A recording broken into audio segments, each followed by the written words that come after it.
Welcome back to Game Trailers of Thrones, GT's Game of Thrones podcast. With me is a very special guest today, my wife and special nerd friend, Amanda Troop. You might have heard her in a couple games, namely Rage. She's the wing stick gal. She teaches you the wing stick at the beginning of the game. And she's also in several commercials that are on television right now. And she's also in an awesome web series called Banff Girls Club that you should check out on YouTube right after you're done watching this. Yeah. Thank you for joining us, Amanda. No problem. And of course, Mr. Jeremy Hoffman, the producer of GTTV and resident Game of Thrones nerd, who's joining us again for episode 2, based on episode 2 of Game of Thrones. So before we really get into anything, let's just initially talk about, did we like it? Amanda, did you like the episode? I did like the episode. Yeah, I think they're taking more time with all the scenes. They're allowing the characters to develop better. You know, I still had a couple of minor issues being a reader of all the books. You know, certain things did stick out to me still, but overall I liked it. Mr. Hoffman? Yeah, I actually really liked it. I have 3 quick notes before we get into any real meat, but I love that they're splitting up this book into 3 seasons. Yeah. It's so much slower. You're 2. Book 3 book 3 into 2 seasons. Sorry. And then foreshadowing. They have so much room for foreshadowing because they split it up.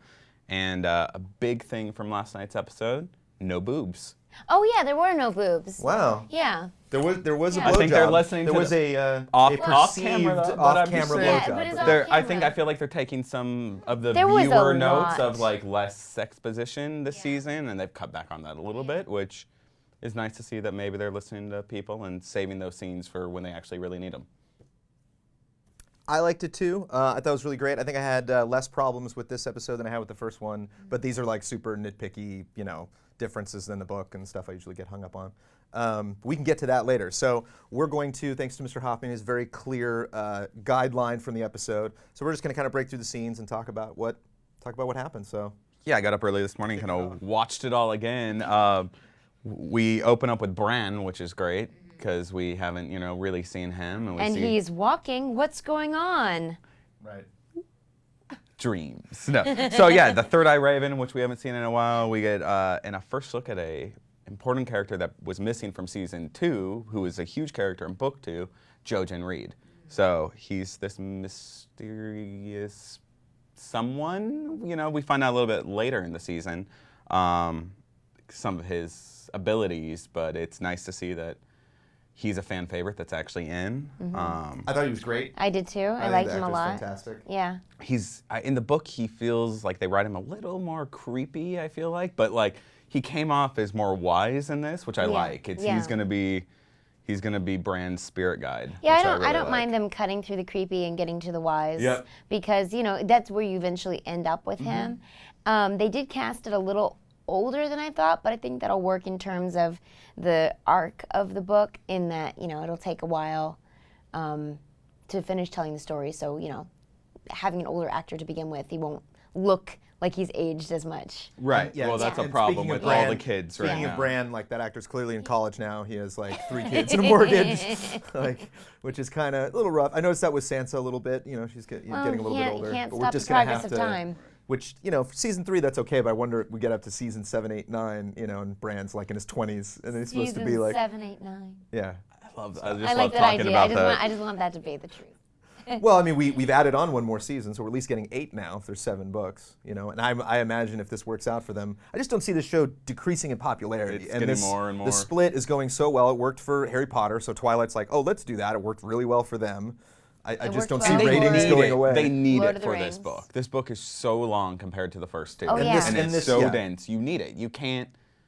You miss so much good stuff. I honestly, I mean, I think Game of Thrones first season they could have done 1 season, but then starting with book 2, I think they should have done 2 seasons per or book. 15 episodes. Or Something. something. Give them a couple yeah, extra episodes. Yeah. Why have to? What's up with 10 episodes? One of my favorite scenes last night was Rob and Kat. That relationship's been real awkward in the show because that's one of those relationships that I think they're really trying to write for the show that wasn't in the book, because Rob wasn't really ever a POV in the books. So that was a nice kind of them setting up who they are again for the viewers at home, but also their relationship. He's a boy who is king, that doesn't know how to interact with his mother, which is almost it's nice to see that also happening with Joffrey and Cersei. We see that later. The ways that they interact with their mothers, from growing up and being like doted on by them, and now they're king, and they don't know what those boundaries are. Yeah. It's a nice kind of look at that relationship. And you see it from both of those families in this episode. The actress that plays Kat, she's not having a fun time so far in this season. No, Catelyn, yeah, poor thing. I just imagine that she's like, "Welcome back. Oh, it's good to see everybody." Okay, Winterfell burned down. She's like, "Oh, great, here we go." Coming back, let's jump ahead a little bit since we're already talking about her. She has a great scene with Rob's wife, Talisa. No. No. Oh, I love that scene. No, you didn't. I love it You couldn't because possibly have loved a scene with. Should we put a dragon with spoilers on it before I say the next few words? Well, Should we keep wait? the spoilers light, but All I want to say is that this character is not a real character, so it bothers me on that level. There's no one. This is. I have a note. I have to look it up, but he marries Jane Westerling in the books. Sworn to the Lannisters. Yeah, and this Talisa Magur, however you say her last name, she's not a real character, so that just bothers me in and of itself. And I also think the actress's portrayal it doesn't blend with the rest of the show. She seems very modern, and I don't know. It just puts me off every time she's on screen. I could see Chris, our trusted camera guy, squeaming because he has a really good theory about her that we could come to later. We listened to you guys last week. There were some notes about spoilers, so we're going to recap a little bit, and we'll hit the spoilers later. So for any of you that are like, "Oh my God, they're going to ruin this for us," we're not going we'll give you a big warning, so don't worry about that. We'll come back to that because I have a really big theory. But you liked that scene? That scene I think is very important. No, I like the one where she's like, "Oh, because I couldn't love Jon Snow. That's why all of this is happening." No, it's not. That's just a selfish a lot of point of view. Cold, stonish anger. What from me? From Kat that maybe play off later. Well, when she's very angry. But she's got so many other things to be upset about at this moment. The fact that she's thinking about Jon Snow at all, who up to this point and in the books, she's like, "I hate that bastard," and in the actual sense of the word. And so why is she now like just talking with this random gal that she has no connection with? She doesn't think her son should have married, and she's like, "Yeah, I have this one regret that I'm going to tell you in this scene." To me, that just seemed like to anybody else, but I'm going to tell way this out person. of left field. So for me, Kat and Ned Stark are opposites of the same coin. They're both probably the most religious people in the series, at least faithful. So Ned was very faithful to the old gods, and Kat is super faithful to the Seven. So this plays into that, like, I made a promise to these guys. They did what I asked. Yeah. And now I did, and that part I did like that part. And now it's all my fault because they did what I asked, and I Right. know in this world, in the Game of Thrones world, that if you turn on the gods, you turn on the Seven. Yeah. Like, you have to pay for those choices. Yeah. And that's what the whole series is about making choices and the consequences that you pay for that, how you pay for them. So I think that was interesting. It's more of a character study for her because she takes on so much anguish in the books, and also because you don't get all the point of views from her that you do in the books. In the books, she's one of those characters that she's really not as important as a character, but as a point of view where she travels up and down the coast and kind of goes throughout the world, so she sees all these key parts. Well, now that all those people are their own characters and you see their point of views in the series, I feel like they've taken away a little bit of her importance and a little bit of her motivation that we're no longer seeing. So they're having to give her some of these key scenes to bring her back to the forefront. You never see Rob in book 2. You only hear about him through her eyes. Right. So it's like you've taken away a lot of her power. So I think this is a way for them to give it back. Okay. It's the changes. I only agree with the changes when I feel like they stay true to the characters. Yeah. And in this, I felt like it stayed true to who she is, at least how she's feeling. And you could tell she didn't want to have that conversation with Talisa. But it's something that's been so painful. She's out on the road. No one trusts her anymore. Her own son doesn't trust her. All of her bannermen don't trust her. She's all alone. The gods have turned on her. and the only one she could talk to is a stranger. I think that was a big move for her, and I think it's going to come back to pay in the end. And I think what Chris was saying earlier, he's got a good theory, and it's going to make viewers at home so I just want to put it out angry. there that I already disagree with his theory, but I just like that right after the scene was over last night, she's just like, no. No. Let's keep going through some of the characters that we saw last night. Jamie. yeah, And- Jamie. Oh, great. And And Breen. Brian. Breen. I call her Brian. I know. But you were bringing up earlier that that's a great example of why the pace really works now. Is that like we wouldn't have gotten near as much time with them, and in the books that the sword fight that the two of them have lasts for like all afternoon. I mean, they're just like panting and my note for that first scene with them is banter. Yeah. Like I love it, and that actually happens, and it's a really powerful scene as well, where you get a little bit more from those characters. We can't control who we love. That Yeah. we don't get to Telling choose for who we those two love. characters. Is Yeah. their line, and it's for that. And that's what's those an two. interesting challenge with this show is, when you get a chapter and a character, it's like the whole chapter is teaching you lessons about that person. Where in the show, they really will pick these choice moments where they're like, I'm going to write one line of dialogue that's going to sum all of it up. Yeah. And that's a really interesting thing to notice the difference between the two of them. I mean, you couldn't, pick two different people. I mean, they're obviously good, swordsmen and stuff, and you no way are you going to expect them to like hook up or this is going to be some kind of a relationship. But that's a very interesting comment on the two of them. They do have that in common, that they, cannot be with the ones they love either because of status or because of taboo or whatnot. But interesting parallel. Sorry, I'm just making sure we're hitting everything. Yeah, I like that. And then obviously at the end of the episode, jumping ahead, so we can stay with the same characters, they're now captured. They get that fight.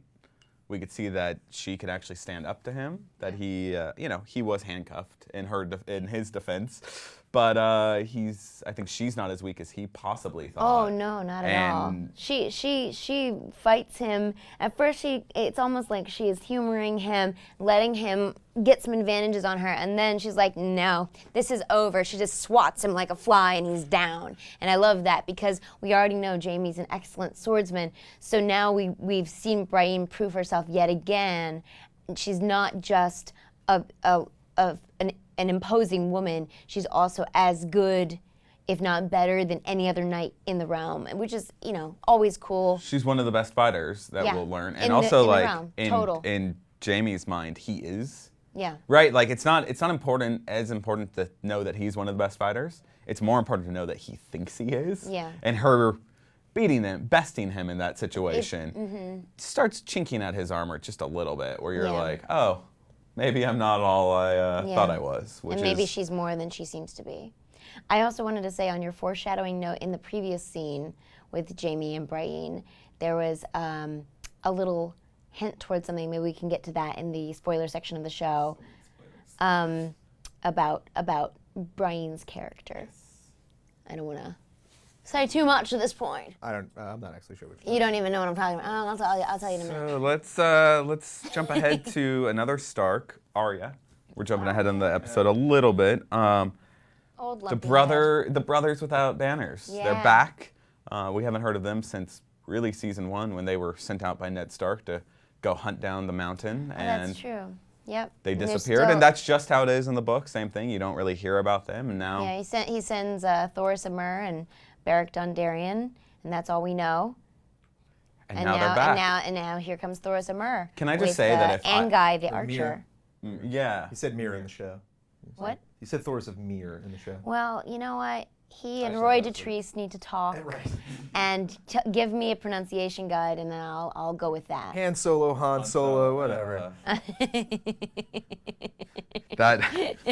Oh, so many angry videos all the time.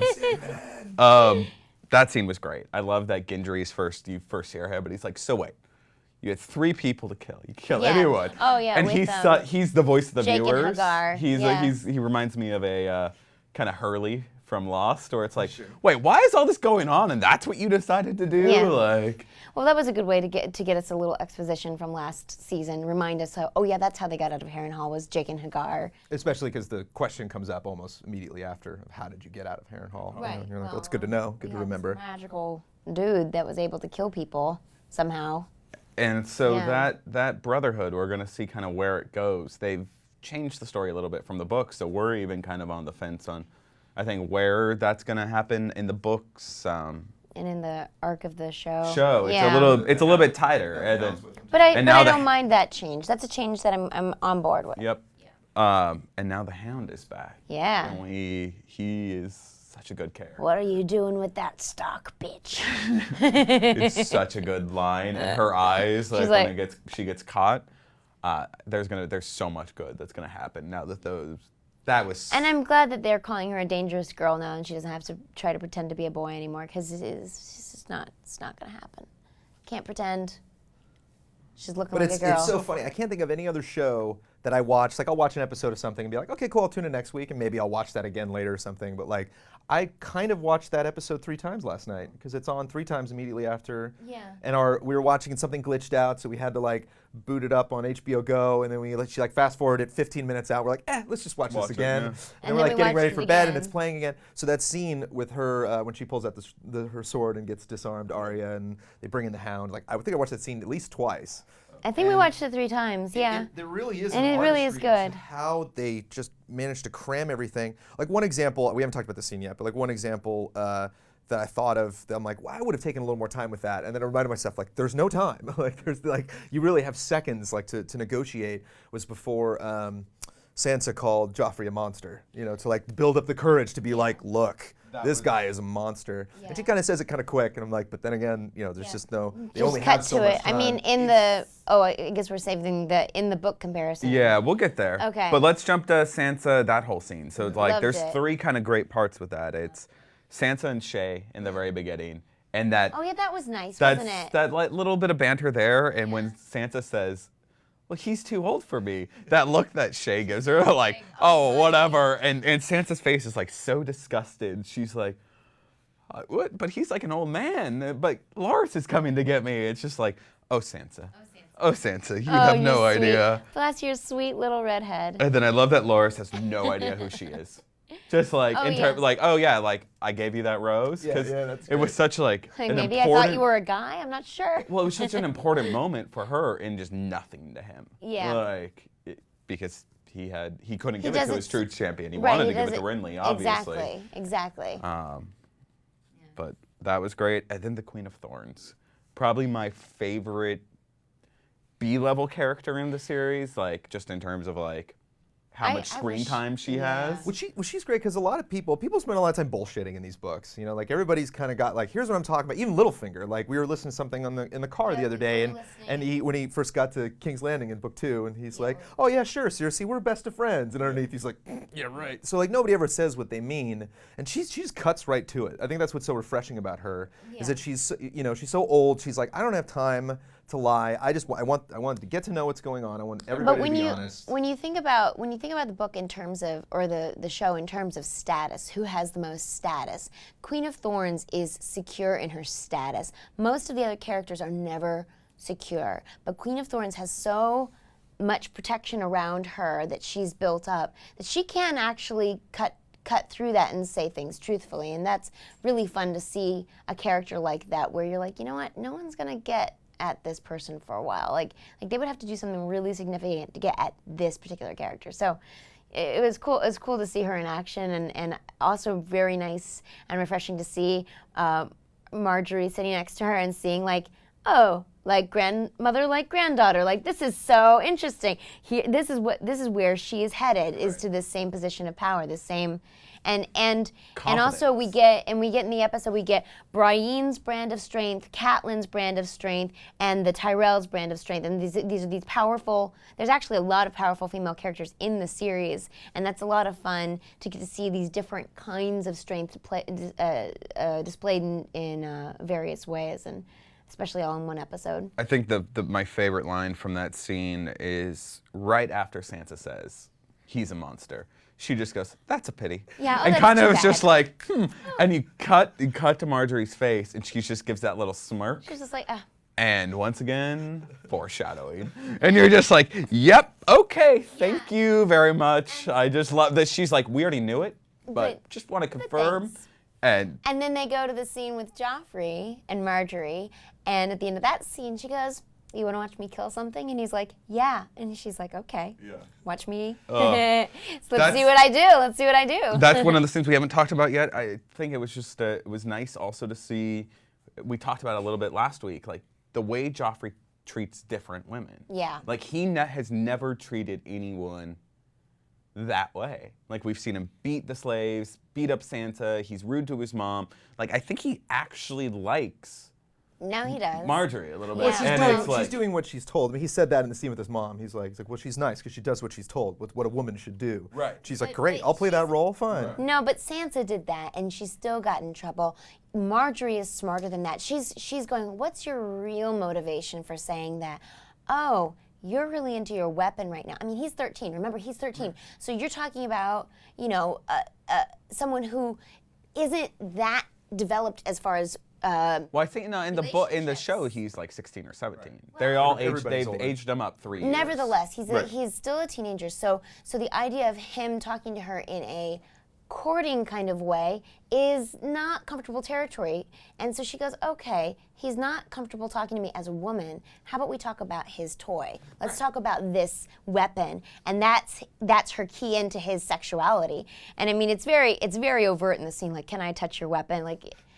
Yes. Hello. No, it totally is, and I just love that she's playing that game. Yeah. Like he thinks he's way too smart for her, Right. and she's actually playing. She's got him. She just hooked him under her little finger. And it's great. Yeah. Quick, I think there's only a couple people we haven't talked about. Sam. Let's just Oh, say nothing Sam. really happens with Sam, but I love that nothing happens. It just shows how miserable he is. Well, nothing happens to him in the book Right, at this no, point that's what I'm either. saying. He's It's just great. running through the snow. And this is very faithful. In season 2, we wouldn't have seen that though. They would have Right. skipped right over it because they didn't have the time. So I Yeah. love that they have the time for Yeah, that. yeah. Same thing kind of with Jon Snow. Not much happens other that he really learns Well, about wargs. yeah, he and learns about wargs. he, And we introduced a guy from Pirates. we get the glass eye. pirates guy, and he's a warg. So I think we saw a little bit more of the magic coming in this season, and that's important. They're kind of dishing that out slowly. And then the last person we haven't talked about is Theon Greyjoy, who I wanted to save for the end because I feel like Poor this is going to get into Theon. spoilers, but we'll keep it short. I like to call him Mr. Bad Choices. He's one of the Yeah, poor. They should have a mug. This is poor Theon. Yeah. aw. He's the character that I feel like in the book you're just like, oh, he's kind of cool in the beginning, and then you're like, oh, you're kind of a dick. Then you're like, oh, you're super dickish, and then you're like, oh, poor Theon. Nobody deserves that. Like, He's just so. He just doesn't know what he's doing. You know, he wants so badly to be liked, and that's the really sad thing is that he's just like, I just want my dad to like me. If my dad could just like me, everything will be fine. But no, it won't. And bad choices. You should have stuck with the Starks. And so now, he's captured by question mark people, and they're torturing the poop out of him, literally. and we don't know why. We don't know motivations And yet. it sounds like his sister, whose name is Yara on the show, but it's Usher in the Osha. Well, Osha's the wildling, and Asha is the sister. That's why they changed it. So whatever. What was Yara? Yara apparently has sent help in the form of a servant. Oh, has she? Is one of my theories. Well, right. Dun, dun, dun. Yeah, that's but I'm just saying as a recap, that's In apparently theory, what's yeah. happening. And so far, all Theon has had done to him is his foot's maybe been all hacked up with a thing, and his finger. Yeah, and his finger. That hurt. I don't think it was a screwdriver per se. It was some other medieval form of a screwdriver. I think it was just a I think it was something that curved blade. whatever can inflict the most pain. It didn't feel good, whatever it was. Wasn't good. Wasn't good. Plus, he's tied up to that X. That has to hurt a lot. that's not You fun. got to think about that too. And so we know that's obviously they're tied to the Boltons. From Well, just because they is have, it I mean, obvious? well, the Flame Man. Yes. Well, because it's is the it same. but is it obvious for the watchers? Because it's obvious to us. I think it's supposed to be. I think we Okay. see Because they Roose haven't actually Bolton. flayed any part of his body. But Roose yet. Bolton takes a pretty big role this episode. At the end, when you see Jaime captured, they do a lot of focus on the banner and Boltons. the Boltons, and at the same time, they're kind of jumping back and forth between them. I think at this point, we're supposed to know that those are the Boltons. That Is that those our are transition Boltons. into differences And between? yeah, So I can we- think can at we this- just can we put the spoiler dragon now? No, because I think now we need to do differences. Can the spoiler dragon poke his head in and run? So now it's people that think, people that have read the books, you could stick around and we're going to talk differences, and then Yeah, we'll get yeah. into like theories and spoilers.